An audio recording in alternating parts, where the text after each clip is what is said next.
बहुत बहुत धन्यवाद कहना चाहूँगी डॉक्टर ममता दसानिया जी, जो कि आज उन्होंने हम लोगों को मोटिवेट किया है, उनको भी मैं धन्यवाद कहना चाहूँगी। और मैं चाहती हूँ कि ऐसे मोटिवेट मतलब होने चाहिए, मोटिवेशन होनी चाहिए। अभी तो हम लोग के पास थोड़ा टाइम ही ना, मैं भी आई हूँ, बुलाया गया जबरदस्ती, लेकिन आकर मुझे बहुत अच्छा लगा। धन्यवाद।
हमारे पूर्व राष्ट्रपति रहे हैं। तो आज उनकी पुण्यतिथि के उपलक्ष्य में, क्योंकि उनका भी कहना था कि हम लोगों को एक अपने आप में सेल्फ डिपेंड होकर अपनी कुछ पहचान बनानी चाहिए, उनकी पुण्यतिथि के उपलक्ष्य में हम लोगों ने मणिकर्णिका भारत विकास परिषद की ओर से एक पर्सनैलिटी डेवलपमेंट का प्रोग्राम, ट्रेनिंग प्रोग्राम किया था, जिसमें कि हमारी डॉक्टर ममता दसानी के द्वारा हम लोग को ट्रेनिंग दी गई थी कि किस तरह से हमको बात करनी चाहिए, किस तरह से हम लोग को अपना सेल्फ कॉन्फिडेंस लाना चाहिए, ये सब उनके द्वारा बताया गया। आज क्या कार्यक्रम में आपने लोगों का सम्मान किया, इसका क्या वो है? सम्मान इसलिए कि जो हम लोगों ने साल भर कार्यक्रम किए हैं उनमें आप सभी ने हमारा इतना सहयोग किया है, तो एक प्रशंसा पत्र तो बनता है। तो इसी उपलक्ष्य में उनको एक प्रशस्ति पत्र दिया गया कि आगे के कार्यक्रमों में भी आप हम लोगों का इसी तरह से सहयोग करते रहें। महिलाओं तक यही जानकारी पहुंचाना चाहूँगी कि आप घर से बाहर निकालिए, अपने अंदर का जो टैलेंट है वो बाहर निकालिए, क्योंकि आप में बहुत सारे गुण भरे हुए हैं जिसको कि आप बता नहीं पा रही हैं। तो ममता जी के द्वारा इसी तरह की ट्रेनिंग दी गई कि आप अपने आप को पहचानिए। का महिला शाखा है ये, और इसमें हम लोगों ने जोन ट्रेनर डॉक्टर ममता दसानी जी को पर्सनालिटी डेवलपमेंट के लिए लेडीज़ को जो घर में बैठी हुई हैं, जिन्हें इतने टैलेंट है लेकिन वो बाहर नहीं निकल के नहीं आते हैं, तो उनको टैलेंट को बाहर निकालने के लिए हमने महिलाओं को ट्रेनिंग दी है, जिससे हर हमारी जो मणिकर्णिका की मणियाँ हैं वो चमक उठी। लोगों तक महिलाएं जो घर में रहती हैं और आगे काम के लिए नहीं बढ़ पा रही, उसके लिए कैसे आप मोटिवेट कर रहे हैं उन्हें, किस तरह उन्हें उत्साहित करेंगी कि आप आगे बढ़कर बढ़ चढ़ कर भाग लें? उनको पहले तो हम लोग सब अपने ग्रुप में जोड़ के उनको छोटी छोटी ट्रेनिंग, इसी तरीके की ट्रेनिंग देते हैं ताकि वो थोड़ा मोटिवेट हो और हम लोग के साथ जुड़ के कुछ सोशल वर्क काम करें, कुछ महिलाओं का काम करें, बच्चों को जागरूक करें। इस तरीके के प्रोग्राम हम लोग करते हैं। आने वाले समय में आप लोगों की संस्था क्या क्या उद्देश्य लेके आगे बढ़ रही है?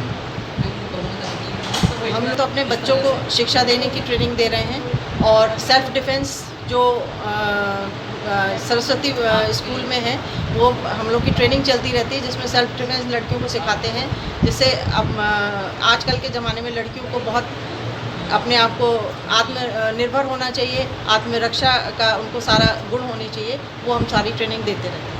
कोविड आए जैसे कि आने महामारी आती जा रही है और लोग कह रहे हैं कि तीसरी महामारी आने वाली है, तो उस समय आप क्या कहना चाहेंगे सभी लोगों से, महिलाओं से और आपके मिलने वालों से? सभी लोगों को हम बोलना चाहेंगे कि 2 गज दूरी रखें और मास्क बहुत पहन कर रखें और अपने आप को भी सुरक्षित रखें, अपने परिवार को सुरक्षित रखें और अपना देश तो फिर सुरक्षित हो ही जाएगा जब आप खुद। आज अब्दुल कलाम का हम लोग श्रद्धांजलि देने के लिए हम लोग यहाँ पे आए थे और सबसे पहले तो अब्दुल कलाम का ही कहना है कि यदि हमको देश को भ्रष्टाचार से मुक्त बनाना है और देश को प्रेमपूर्ण बनाना है, देश के लोग प्रेमपूर्ण बने, तो सबसे पहले हमें माता, पिता और गुरु, इन तीनों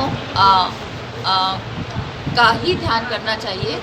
और आज के प्रोग्राम का यही मोटो था, यही उद्देश्य था कि जो गृहिणियाँ आई हैं वो माता पिता हैं, किन्हीं बच्चों की माता पिता हैं, और यदि वो अपने घर से ही अपने बच्चों को यदि सही शिक्षा देंगी तो हमारा देश अच्छा बनेगा और हमारे देश की तरक्की होगी। हर माँ और हर पिता यदि अपने बच्चों को ही लेके चले तो बूंद बूंद से घड़ा बढ़ता है और पूरा देश हमारा अच्छा होगा।